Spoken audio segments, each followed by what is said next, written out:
Hello students, हमारे YouTube channel Pikachu education में आपका स्वागत है। हम आज फिर से हाजिर हैं आपके सामने अनुसूचियों के साथ में। आज हम 7वीं अनुसूची के बारे में बात करने वाले हैं आपसे।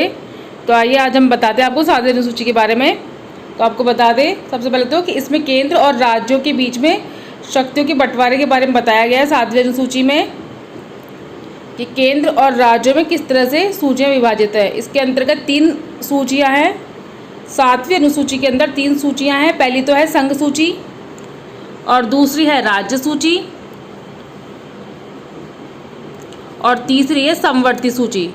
ये 3 सूचियां हैं जो 7वीं अनुसूची के अंतर्गत शामिल है। अब हम सबसे पहले बात करते हैं संघ सूची के बारे में।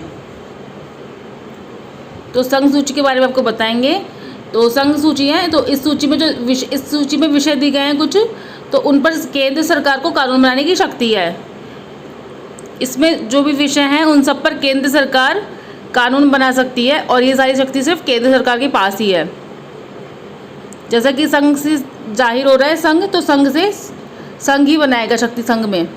अब बात करते हैं राज्य सूची की। तो राज्य सूची के जो विषय हैं उनके बारे में शक्तियाँ बनाने की, जो उनके बारे में कानून बनाने की शक्ति राज्य के पास ही है। राज्य सरकार कानून बनाती है इसमें। और चौथी अनुसूची है वह समवर्ती सूची। इसमें केंद्र और राज्य दोनों को समान पावर है कानून बनाने की। अब इनके बारे में हम डिटेल से बात करते हैं।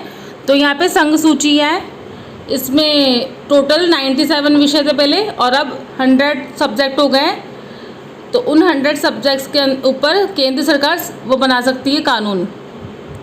जब हम राज्य सूची की बात करते हैं तो राज्य सूची में इसमें एक अपवाद है कि इसमें हमने बताया पहले आपको कि राज्य सरकार ही कानून बनाएगी, लेकिन यहाँ पर अपवाद भी है। यहाँ पर केंद्र सरकार भी कानून बना सकती है राज्य सूची के बारे में। वह कब बनाएगी? वह जब बनाएगी जब राष्ट्रीय हित के विषय में राष्ट्रीय हित से संबंधित कोई विषय है तो उस पर केंद्र सरकार भी कानून बना सकती है। अगर कोई ऐसा विषय है जो राष्ट्रीय हित से संबंधित है तो उस पर केंद्र सरकार भी कानून बना सकती है। यहाँ पर पूरी पावर राज्य को नहीं है, यहाँ पर अपवाद भी शामिल है।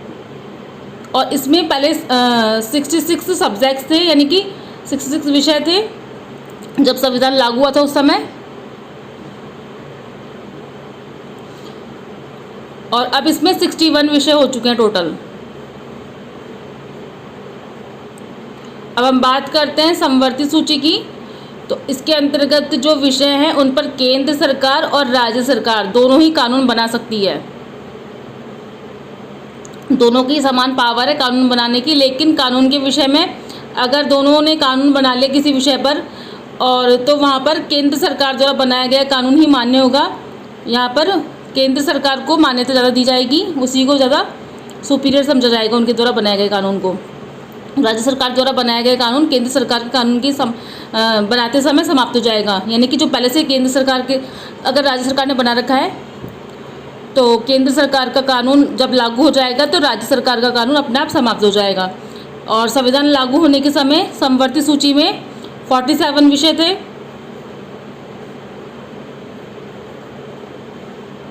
और अब वर्तमान में 52 विषय इसमें हो गए हैं।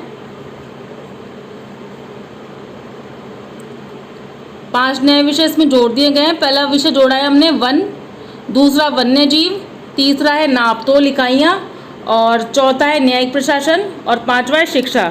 ये 5 विषय और इसमें जोड़ दिए गए हैं। तो ये हमारी 7वीं अनुसूची है, इसको आप देख लीजिएगा एक बार। नेक्स्ट वीडियो मिलते हैं आपसे। Thank you.